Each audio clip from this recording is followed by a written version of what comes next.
मीनाताई महादेवाच्या मंदिरातून घरी आल्या होत्या. घरी आल्याबरोबर त्यांनी रविकांतजी म्हणजेच आपल्या पतीला त्यांनी प्रसाद दिला. तेव्हा रविशंकरजी म्हणाले, तू महादेवाची खूप मोठी भक्त आहेस ना, तुला आवडेल का आपण केदारनाथला गेलो तर? त्यावर मीनाताई म्हणतात, काही काय बोलतात, आता या वयात आपण कुठे जाऊ शकतो का केदारनाथला? रविकांतजी म्हणतात, का नाही जाऊ शकत? आपण ह्यावेळेस जे पेन्शनचे पैसे येतील त्या पैशांमध्ये आपण केदारनाथला जाऊया, आणि तेही विमानाने.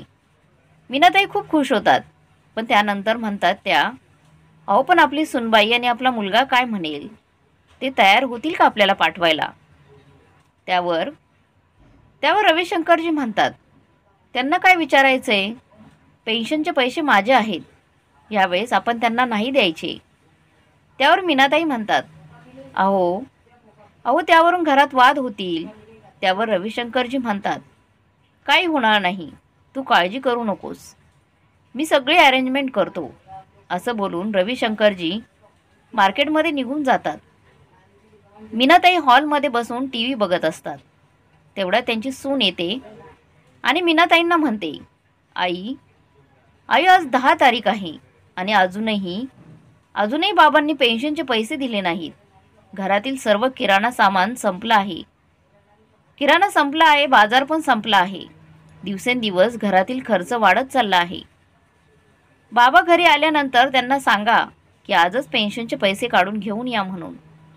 आणि आता एक दिवस जरी जास्त झाला तर मग पुढे मी काय करेन हे तुम्हाला ठाऊकच आहे. सुजाता खूपच रागाने बोलत होती. यावर मीनाताई म्हणाल्या, सुनबाई, हा 1 महिना तरी तुम्हाला पेन्शन मिळणार नाही. कारण मी आणि तुझे सासरे आम्ही दोघे फिरायला जाणार आहोत केदारनाथला, आणि त्यासाठी तुझ्या सासऱ्यांनी तिकिटे सुद्धा काढून आणली आहेत. त्यामुळे ह्यावेळी तरी आम्ही पेन्शनचे सगळे पैसे तुम्हाला देऊ शकणार नाही. सासूचे बोलणे ऐकून सुजाता खूपच भडकली आणि मीनाताईंना मोठ्या आवाजात म्हणाली, काय म्हणालात तुम्ही? पुन्हा एकदा बोला पाहू. तुम्ही दोघे ह्या वयात फिरायला जाणार? लाज वाटते की नाही तुम्हाला? म्हणत म्हातारपणात फिरायला जाताय म्हणे, थोडी तरी लाज बाळगा. आणि सर्वात महत्त्वाचं म्हणजे तुमच्या अंगामध्ये जीव तरी आहे का फिरायला जायला? सुजाता त्यांना म्हणते, कुठेतरी धडपडाल आणि माझं आणि तुमच्या मुलाचं आणखी एक काम वाढवून ठेवाल तुम्ही. हे पहा, काही गरज नाही फिरायला जाण्याची. गुपचूप घरात एका कोपऱ्यामध्ये पडून राहा आणि जसे आम्ही दोघं सांगतोय तसंच वागत जा. आले मोठे फिरायला जाणारे. येऊ दे तुमच्या मुलाला, त्यांनाही तुमचे गुण सांगते, तुमचा पराक्रमच सांगते. त्यांना म्हणते, तुमच्या आईबाबांना म्हातारपणात खूप नवीन गोष्टी आठवत आहेत. मग बघू तुमचा लेक काय म्हणतो ते. सुजाता आपल्या सासूला खूप मोठ्या आवाजात बोलत होती आणि मीनाताई नेहमीप्रमाणे आपल्या सुनेचे बोलणे गुपचूप ऐकत होत्या. कारण घरामध्ये त्यांच्या सुनेचंच राज्य होतं. मीनाताईंचे पती रविकांत सरकारी नोकरीतून सेवानिवृत्त झाले होते. दर महिना मिळणारे पेन्शनचे पैसे त्यांना नाईलाजाने मुलाला आणि सुनेला द्यावे लागत होते. सून ते पैसे आपल्या मर्जीने खर्च करत होती.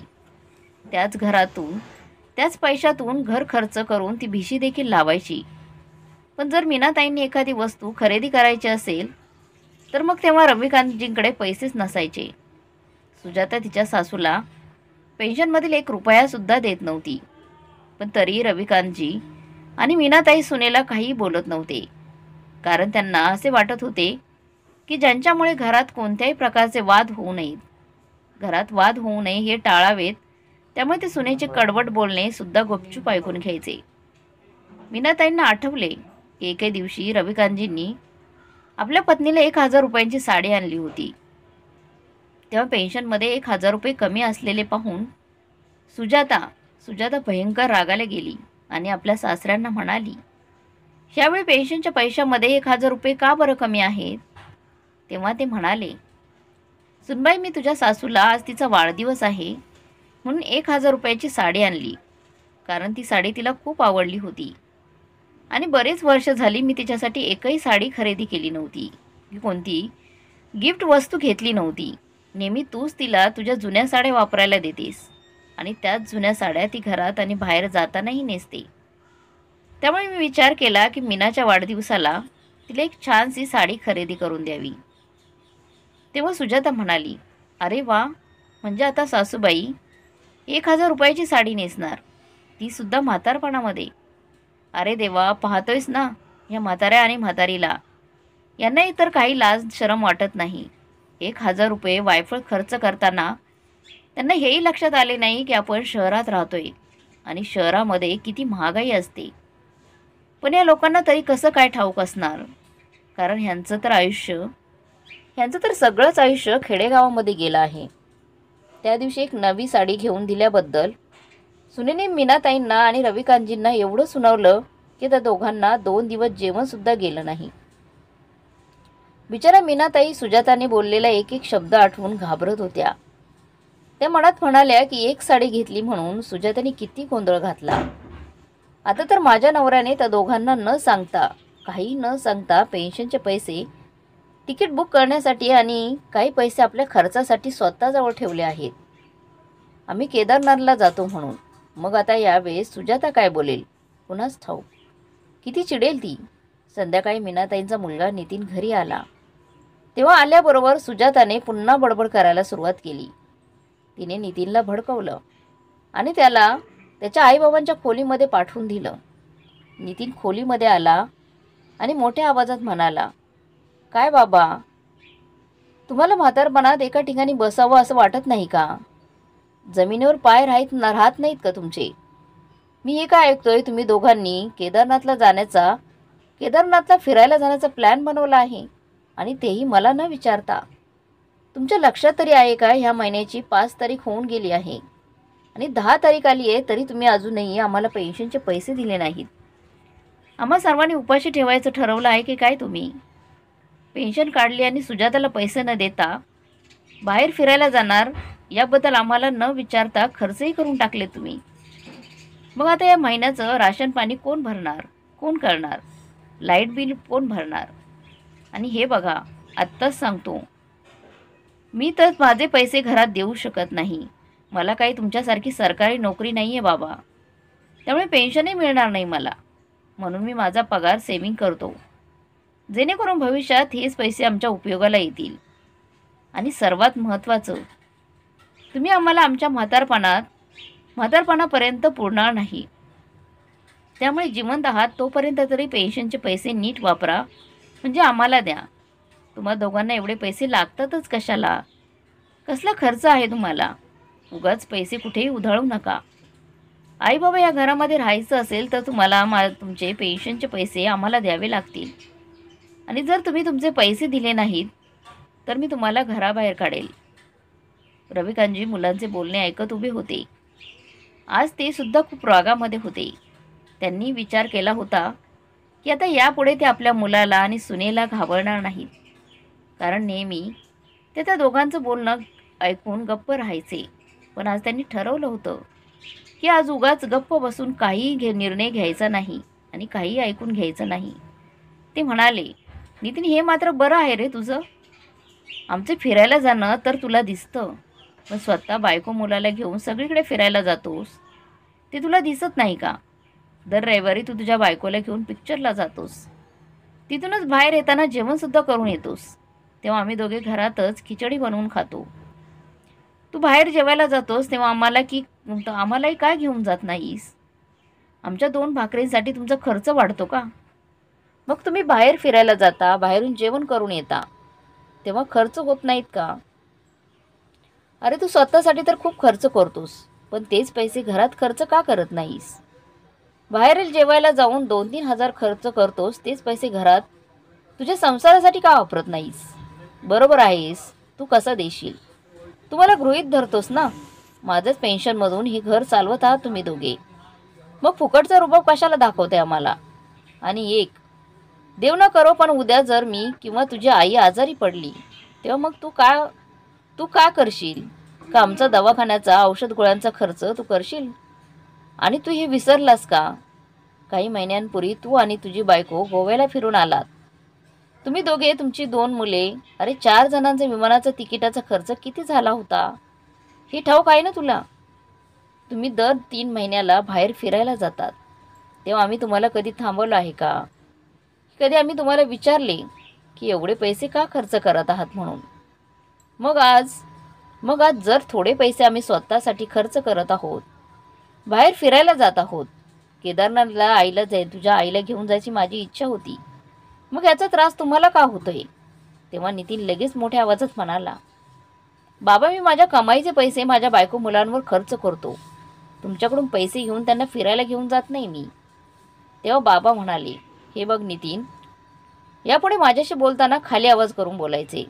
जर तू तुझ्या कमाईच्या पैशांनी तुझ्या बायको लेकरांना घेऊन फिरायला जातोस, त्यांच्यावर पैसे खर्च करतोस, तर मग मी पण माझ्या पेन्शनच्या पैशातून माझ्या बायकोला घेऊन बाहेर जातोय, तुझ्या आईला बाहेर घेऊन फिरायला जातोय, आणि मी हे माझेच पैसे खर्च करतोय ना. त्यासाठी तुझ्यापुढे हात तर पसरले नाहीत ना मी. वडिलांचे बोलणे ऐकून नितीनला खूपच राग आला. नेहमी आई बाबा त्याचे बोलणे ऐकून गुपचूप खोलीमध्ये निघून जात होते, पण आज तर त्याचे बाबा त्यालाच ऐकत होते. हे काही त्याला पचले नाही. नितीन म्हणाला, ठीक आहे बाबा, तर मग आज मी एक निर्णय घेतला आहे. यापुढे तुम्ही दोघांना फुकट खाऊ घालू शकत नाही, किंवा दोघांना मी या घरात ठेवू शकत नाही. तुम्हा दोघांनाही तुमच्या जेवणाचे पैसे द्यावे लागतील, तेव्हाच तुम्हाला जेवण मिळेल. आता माझ्याकडे सुद्धा एवढे पैसे नाहीत की मी तुम्हा दोघांचा एक खर्च उचलू शकेल. असे बोलून नितीन त्याच्या खोलीमध्ये निघून गेला. रविकांतजी म्हणाले, काय पण मुलगा आहे, आमच्याच पेन्शनच्या पैशातून राशन पाणी भरतोय आणि आमच्या जेवणाचे पैसे मागतोय. मुलगा तर मुलगा, पण सूनसुद्धा काही कमी नव्हती. ती आपल्या सासूला म्हणाली, तुमचा मुलगा दिवसभर किती मेहनत करतो ते तुम्हाला दिसत नाही, पण जरा आम्ही कुठे बाहेर फिरायला गेलो की ते मात्र तुम्हाला बरं दिसलं. तुमच्या जागी दुसरं कोणी असता तर त्याने हा विचार केला असता की घरामध्ये सून आहे, मुलगा आहे आणि 2 नातवंड आहेत, त्यांच्या भविष्यासाठी काही पैसे वाचवावेत. पण नाही, तुम्हाला तर म्हातारपणात फिरायला जायचे. अरे, तुम्ही स्वतःच्या मुलाशी स्पर्धा करत आहात. काहीतरी वाटू द्या आई बाबा, आम्ही अजून तरुण आहोत. पण जरा तुम्ही स्वतःकडे बघा. तुमच्या अर्धी लाकडं स्मशानात गेली आहेत आणि आलेत मोठे फिरायला जाणारे. गुपचूप कोपऱ्यात पडून राहा. एवढे बोलून सुजाता रागारागाने तिच्या खोलीमध्ये निघून गेली. आपल्या मुलाचे आणि सुनेचे बोलणे ऐकून मायाताई रडायला लागल्या. त्या भरलेल्या डोळ्यांनी आपल्या पतीला म्हणाल्या, अहो, आपण पुन्हा कधीतरी फिरायला जाऊया ना. पण आता नको. तुम्ही ऐकले ना, ते दोघे काय बोलत होते? ते दोघेही रागात आहेत. उगाच आपण त्यांच्या विरुद्ध वागलो तर ते आपल्याला जेवणसुद्धा देणार नाहीत. खूपच वाद होईल, आपल्यालाही खूप त्रास होईल त्याचा. आणि ते दोघेही आपल्या दोघांच्या म्हातारपणात आपलं जगणं मुश्किल करतील. तेव्हा रविकांतजी म्हणाली, माया, तू अजिबात काळजी करू नकोस. मी असताना तुला आता कोणी काही बोलणार नाही आणि काही त्राससुद्धा देणार नाही. आतापर्यंत जे काही बोलले ते खूप ऐकून घेतलं आपण त्यांचं, पण आता नाही. यापुढे मी दोघांचं काही सहन करणार नाही. रविकांतजी आपल्या पत्नीचे अश्रू पुसत म्हणाले, आता आपण मन मारून जगायचं नाही. माया, मी माझ्या लहानपणी गरिबी पाहिली, तरी माझ्या आईबाबांनी कष्ट करून मला जे शिकवलं, आणि सर्वात महत्त्वाचं म्हणजे मला गरिबीची जाणीव होती म्हणून मी शिकलो. पण आपल्या मुलाचे तसे नाही. त्याला तर सर्व काही आयतं मिळालं आहे. त्याला गरिबी काय असते ही ठाऊकच नाही. अगं माया, नितीन लहान असताना आपण त्याला काहीही कमी पडू दिलं नाही. त्याचा असणारा प्रत्येक हट्ट पूर्ण केला. चांगल्या शाळेत, कॉलेजमध्ये नाव घातलं. मला वाटलं मुलगा चांगला शिकला तर त्याच्याने आपल्या आयुष्याचंही सोनं होईल, म्हणून पैसे भरून इंजिनिअरिंगला ॲडमिशन घेऊन दिलं. त्याच्या शिक्षणासाठी नेहमी मी पैसे वाचवले. विचार केला होता, जर मुलगा शिकला तर आपल्याला म्हातारपणात आरामात राहता येईल. आपण आपल्या जबाबदारीतून मुक्त होऊ. पण आता म्हातारपणात तर ह्या मुलानेच आपल्यावर बंधनं घातली आहेत. आपल्याला त्याच्या बायकोच्या तालावर नाचायला लावतो आहे. त्यामुळे आपल्याला मन मारून जागावं लागत आहे. अगं, तेव्हा आपल्या खांद्यावर आपल्या मुलाची जबाबदारी होती. पण आता आपण सर्व जबाबदारीतून मुक्त झालो आहोत. तर आपल्याच मुलाने सुनेने आपल्याला मुक्त होऊ दिलंच नाही. तू अजूनही ह्या वयात किचनमध्ये काम करत असतेस आणि गावभर फिरते. तिला तिच्या चुका सांगितल्या की मग खूप राग येतो तिला. खरं तर तुझे सर्व चुकले आहे. लग्न झाल्यावर तू तिच्यावर जबाबदारी टाकली नाही. सर्व काही स्वतः केलंस. त्यामुळे ती निवांत आहे. ती फक्त माझ्या पेन्शनचे सर्व पैसे घेऊन मलाच डोळे वटारून बोलते. मायाताई उदास होऊन म्हणाल्या, आता करायचं तरी काय? आपल्या नशिबात असंच राहणं लिहिलं असेलही. रविकांतजी म्हणाले, यापुढे असं मी राहू शकत नाही. मी जो काही विचार केला आहे त्याचप्रमाणे मी वागेन. दुसऱ्या दिवशी रविकांतजींनी दोघांची विमानाची तिकिटे काढून आणली. रविकांतजींना दरमहा 30,000 रुपये पेन्शन मिळत होती. त्यातून त्यांनी 15,000 रुपयांचं तिकीट काढलं आणि 15,000 रुपये स्वतःच्या जवळ खर्च करण्यासाठी ठेवले. त्यांनी घरी येऊन आपल्या पत्नीला तिकिटे दाखवली. तेव्हा मायाताई घाबरल्या. त्या म्हणाल्या, आपण नको जायला, राहू द्या, हट्ट सोडून द्या. उगाच घरामध्ये भांडण तंटा नको आपल्याला घरात. आपली सून आपले जगणं मुश्किल करेल. तेव्हा रविकांतजी म्हणाले, माया तुला घाबरण्याची काहीच गरज नाहीये. आपण सुनेचे किंवा मुलाचे आश्रित नाही. हे पैसे माझ्या पेन्शनचे आहेत आणि माझे पैसे मी माझ्या मर्जीप्रमाणे खर्च करणार आहे. दुसऱ्या दिवशी त्यांनी मायाताईसाठी 2 नवीन साड्या आणल्या आणि स्वतःसाठी 2 जोड कपडे खरेदी केले आणि मायाताईंच्या हातामध्ये पिशवी देत म्हणाले, हे घे माया, तुझे आणि माझे सामान पॅक कर. 2 दिवसानंतर आपल्याला निघायचं आहे. त्यांचा मुलगा आणि सून रागाने हे सर्व पाहत होते. तेव्हा नितीन आपल्या वडिलांना म्हणाला, बाबा, आता तुम्हाला मी या घरामध्ये ठेवू शकत नाही. तुम्हाला जाऊ नका म्हणून सांगितले होते तरीसुद्धा तुम्ही जात आहात. मला तर असं वाटत आहे की तुम्ही हे सर्व मुद्दाम करत आहात. त्यामुळे मी आता तुम्हाला इथे एक क्षणही सहन करू शकत नाही. आता तुम्हाला तुमची राहण्याची व्यवस्था दुसरीकडे कुठेतरी करावी लागेल.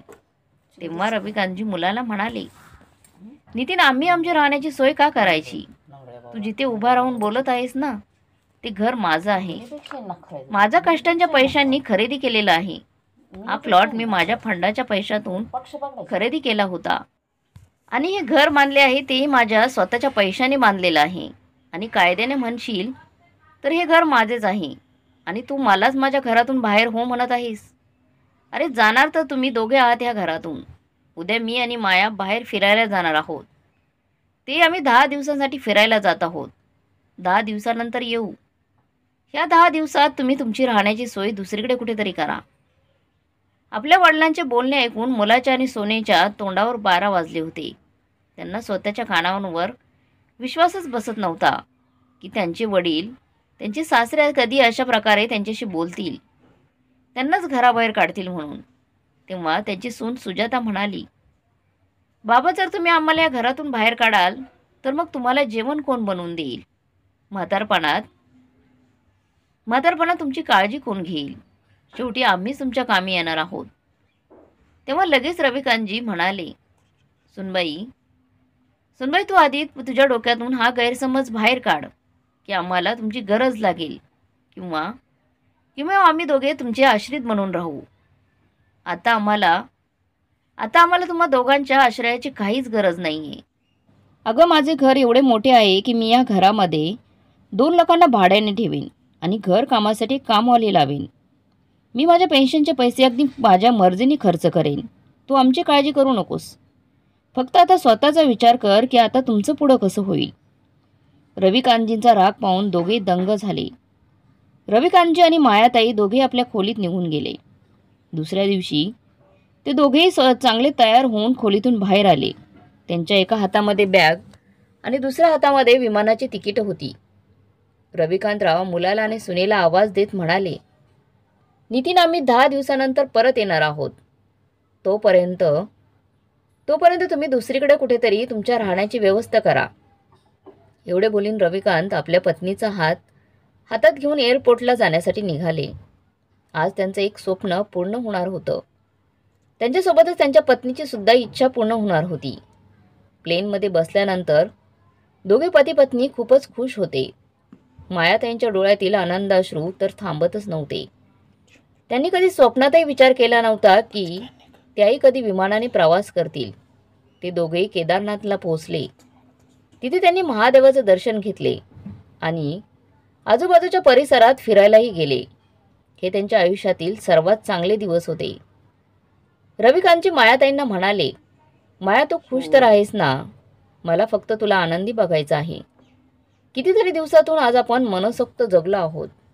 अगं, आपल्या काही इच्छा नसतील का, की आपल्या म्हातारपणासोबत आपल्याला सुद्धा इच्छा मारून गेले आहेत आपल्या? तेव्हा मायाताई म्हणाल्या, बरोबर बोलत आहात तुम्ही. आपल्या मुलाने आणि सुनेने ते आपल्या चेहऱ्यावरचं ते हसूच हिरावून घेतलं होतं. प्रत्येकाला आपलं आयुष्य आपल्या पद्धतीने मनमोकळेपणाने जगण्याचा हक्क आहे, मग तो तरुण असो किंवा म्हातारा असो. आणि तसेही म्हातारपणात तर माणसाचे मन अगदी लहान मुलांसारखं असतं. पण आजकालच्या नितीनसारख्या मुलांना तर हे पटतच नाही. त्यांना फक्त स्वतःच्या आनंदाशीच मतलब आहे. स्वार्थी असतात अशी मुलं. आई वडिलांच्या सुखदुःखाबद्दल, त्यांच्या इच्छांबद्दल त्यांना काहीही घेणं देणं नसतं. रविकांतजी म्हणाले, अगं माया, हे फार बरं केलं आहे. आपल्याला पेन्शन तरी मिळते. म्हणूनच तर आज आपण आपल्या पेन्शनच्या जोरावर, पेन्शनच्या पैशांनी आपल्या मुलांशी आपण बोलू शकत आहोत. पण त्या आईवडिलांचं काय, ज्यांनी आपली सर्व जमापुंजी, सर्व प्रॉपर्टी मुलांवर खर्च केली आणि आपल्या म्हातारपणासाठी काही शिल्लक ठेवले नाही. आणि जर तीच मुले जर आपल्याच आईवडिलांना त्रास देत असतील, तर मग त्या आईवडिलांनी काय करावं? काय करायचं त्यांनी? ते बिचारा आपल्या म्हातारपणे कसं जगत असतील? माझं तर असं म्हणणं आहे की माणसाने जिवंत असेपर्यंत आपलं सर्व काही मुलांना देऊ नये. काही आई वडील असं विचार करतात की आपले जे काही आहे ते सर्व मुलांचंच आहे. मग प्रेमापोटी मुलांना ते सर्व देऊन टाकतात. आणि त्यानंतर काही दिवसांनी आई वडील मुलांना, सुनांना नकोसे होतात. म्हणूनच प्रत्येक आईवडिलांनी जिवंत असेपर्यंत कोणतीही प्रॉपर्टी मुलांच्या नावावर करू नये. प्रॉपर्टी, पैसे आपल्या हाती ठेवावेत. जर आपल्याला हातात सर्व काही असेल तरच समजून जायचे की आपले म्हातारपण सुरक्षित आहेत. नाहीतर, आणि जर आपल्याजवळ काहीच नाही तर समजायचं की म्हातारपणात मुलांकडून सुनांकडून आपला त्रास हा निश्चित आहे. अगं, आज आपल्याकडे पैसे आहेत म्हणून तर आपण आपल्या पेन्शनच्या जोरावर विमानाने प्रवास करत आहोत. नाहीतर आपला मुलगा नितीन आपल्याला घराबाहेरही जाऊ देत नव्हता. त्यानंतर दोघांनी खूप गप्पा मारल्या. 10 दिवस आनंदात गेले त्यांचे. 10 दिवसानंतर रविकांतजी आणि मायाताई घरी पोहोचले. तेव्हा त्यांनी पाहिलं की नितीन डोक्याला हात लावून बसला होता. आई वडील आलेले पाहून त्याने आईवडिलांचे पाय धरले आणि म्हणाला, बाबा, मला माफ करा, माझं चुकलं. आता यापुढे मी कधीही तुम्हाला त्रास देणार नाही. आई वडील दोघेही एकमेकांकडे पाहतात. तेव्हा रविकांत विचारतो, सुजाता कुठे आहे? तेव्हा नितीन रडायला लागतो आणि म्हणतो, बाबा, तुम्ही गेल्यानंतर सुजाताला अचानक चक्कर आली आणि ती जमिनीवर पडली. तेव्हा मी तिला डॉक्टरांकडे घेऊन गेलो. डॉक्टरांनी काही टेस्ट केल्या तेव्हा त्यात तिला एक जीवघेणा आजार झाल्याचं समजलं बाबा. आजपर्यंत मी माझ्या पगारातील एकही पैसा घरात न देता भविष्यात उपयोगी पडेल म्हणून ठेवला. ते सर्व पैसे किंवा त्याहून जास्त पैसे मला सुजाताच्या उपचारांवर खर्च करावे लागणार आहेत. आजपर्यंत तुम्ही तुमच्या पेन्शनवर घर चालवत होतात बाबा, आणि मी माझे पैसे फक्त माझ्यासाठी आणि माझ्या बायको मुलांसाठी, आमच्या भविष्यासाठी वापरले. मी एकदाही तुम्हाला विचारले नाही की बाबा, तुम्हाला खूप खर्च होतोय. मी थोडाफार हातभार लावतो. मी कधीच आईला किंवा तुम्हाला माझ्याकडून काहीच दिलं नाही आई बाबा. तर मी फक्त घेत आलो. आणि म्हणूनच देवाने मला आज सुजाताच्या जीवघेण्या आजाराची ही एवढी मोठी शिक्षा दिली आहे. बाबा, आज मला आणि सुजाताला खूप पश्चाताप होतोय. आमच्यावर हे खूप मोठं संकट ओढवलं आहे. तुम्ही म्हणाला होतात ना, 10 दिवसात घर खाली करा. पण बाबा, मला आणखी थोडा अवधी द्या, असे म्हणून तो रडू लागला. मुलाला रडताना पाहून मायाताईंच्या डोळ्यात पाणी आलं. पण रविकांतराव हाताची घडी घालून उभे होते. ते म्हणाले, नितीन, तुझ्यावर विश्वास ठेवा असं तू नाहीस. त्यामुळे मला आधी सुनबाईचे रिपोर्ट्स दाखव. नितीन लगेचच वडिलांच्या हातात फाईल देतो. त्यांनी फाईल चेक केली तेव्हा खरंच नितीन जे काही बोलत होता ते खरंच होतं. रविकांतजींनी डोळ्यावरचा चष्मा काढला आणि त्याला विचारले, नितीन, डॉक्टर काय म्हणाले? नितीन म्हणाला, डॉक्टरांनी सांगितलं की लवकरात लवकर उपचार सुरू करावे लागतील. साधारणतः 10 ते 12 लाख रुपये खर्च होईल असे म्हटले. तेव्हा रविकांतजी म्हणाले, ठीक आहे, उद्या सुनबाईला हॉस्पिटलमध्ये घेऊन जाऊ. तू पैशांची काही काळजी करू नकोस. पैसे कमी पडले तर आपण आपली गावाकडची जमीन विकू. दुसऱ्या दिवशी नितीन सुजाताला हॉस्पिटलमध्ये घेऊन गेला आणि डॉक्टरांनी सुजातावर उपचार सुरू केले.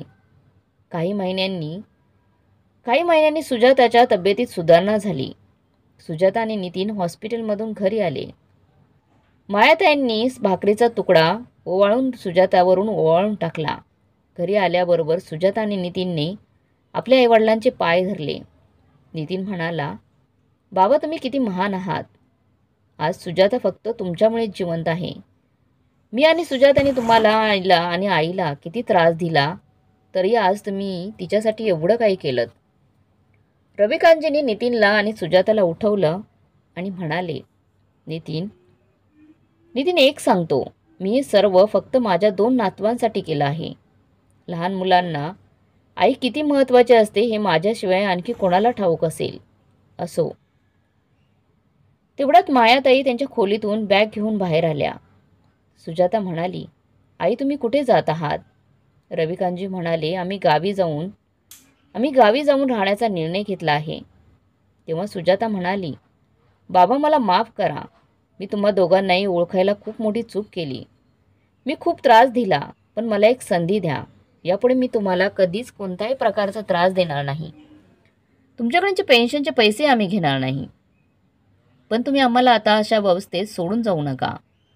त्यानंतर सुजाता मायाताईंच्या समोर हात जोडत म्हणाली, आई तुम्ही तरी बाबांना सांगा ना, आम्ही तुम्हाला काहीही बोलणार नाही. तेव्हा मायाताई म्हणाल्या, अहो मी काय म्हणते, सुजाता आणि नितीनला त्यांची चूक समजली आणि तसे ती आत्ताच हॉस्पिटलमधून आली आहे. मग आपण तिच्याजवळ थांबलं पाहिजे ना. तेव्हा रविकांतराव म्हणाले, तुझा हाच तर स्वभाव पाहून लोक तुला त्रास देतात. जरा कोणी 2 गोड शब्द बोलले की तेवढेच तुला पुरेसे असतात. तेव्हा सुजाता म्हणाली, बाबा खरंच तुम्ही मला एक संधी देऊन तर बघा. हे पहा, मी माझ्या मुलांची शपथ घेऊन सांगते, मी तुम्हाला कोणत्याही प्रकारचा त्रास देणार नाही. मायाताईंनी सुजातावर मग हातच उचलला आणि म्हणाल्या, खबरदार यापुढे ह्या निष्पाप मुलांची शपथ घेतलीस तर. तेव्हा रविकांतजी आपल्या पत्नीकडे पाहतच राहिले आणि म्हणाले, तुझे हेच रूप पूर्वीच दाखवले असते तर आपल्याला कोणी त्रास देण्याची हिंमत केली नसती. ते पुढे म्हणाले, ठीक आहे, मी तुम्हा दोघांनाही एक संधी देतो, पण माझ्या काही अटी आहेत. मी यापुढे माझ्या पेन्शनचे सर्व पैसे मी तुम्हाला देणार नाही. मी फक्त 10,000 रुपये देईन. बाकीचे 20,000 रुपये मी माझ्याजवळ ठेवणार आहे. कारण मला माझ्या आणि माझ्या पत्नीच्या औषधांचा खर्चसुद्धा आहे आणि आम्हाला सारखे तुम्हाला पैसे मागणे चांगलं वाटत नाही.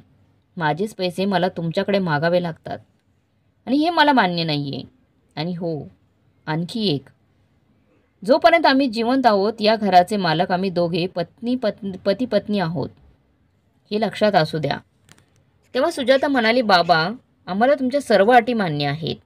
नितीन म्हणाला, बाबा मी आता तुमच्याकडून पैसे घेणार नाही. घरातील राशन, लाईट बिल सर्व काही मी बघेन. त्यानंतर दुसऱ्या दिवसापासून सुजाताच्या वागण्यात फरक दिसू लागला. ती सकाळी लवकर उठली, घरकाम करू लागली. तेवढ्यात मायाताई मंदिरातून घरी आल्या. तेव्हा त्यांनी पाहिले की सुजाता किचनमध्ये काम करत होती. त्या पटकन किचनमध्ये गेल्या आणि सुजाताला म्हणाल्या, अगं सुजाता, तू तर कालच तर हॉस्पिटलमधून डिस्चार्ज मिळाला आहे तुला. तू लगेच कामे करू नकोस. काही दिवस आराम कर, मी कामं करते. तिने सासूकडं पाहिलं आणि ती मनातल्या मनात म्हणाली, यांना माझी किती काळजी आहे. मी उगाचच चांगल्या माणसांना त्रास दिला. याचा आता सुजाताला पश्चाताप होऊ लागला होता. ती म्हणाली, सासूबाई ठीक आहे. तरी आता सुजाताला तिच्या सासूबाई नंतर प्रत्येक कामात मदत करत होत्या. नितीनसुद्धा आता त्याच्या वडिलांकडून 1ही रुपया न घेता घर व्यवस्थित चालवत होता. मुलगा आणि सुनेत झालेला बदल पाहून मायाताई रविकांत यांना म्हणाल्या, आपला मुलगा रस्ता चुकला होता. त्याला त्याच्या चूक समजली आहे. यासाठी मी देवाचे आभार मानते. तेव्हा रविकांतजी म्हणाले, माया अगं, तसे नाही. सुजाता आजारी होती तेव्हा त्याला आपली गरज पडली आणि तेव्हाच त्याला संकटात असताना स्वतःच्या आईवडिलांची किंमत कळाली. काही म्हण, पण दोघा नवरा बायकोमध्ये खरंच खूप चांगला बदल घडून आला आहे, हे नक्की. असो, दोघांनी सुखाचा संसार करावा, ह्याशिवाय आपल्याला तरी काय हवं, बरोबर ना?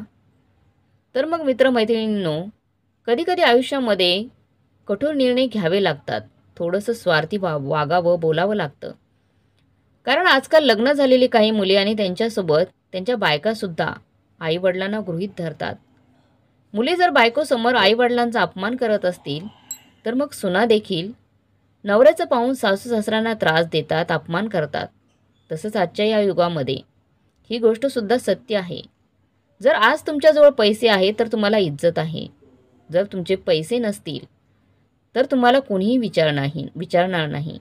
त्यामुळे नेहमी तुमच्याकडे काहीतरी शिल्लक ठेवा. कारण पैशांच्या जोरावर तुम्ही स्वतःचं आयुष्य स्वाभिमानाने न जगू शकता. तुम्हाला काय वाटते कमेंट बॉक्समध्ये नक्की कळवा. आणि ही कथा चांगली वाटली असेल तर लाईक, शेअर, सबस्क्राईब नक्की करा. धन्यवाद.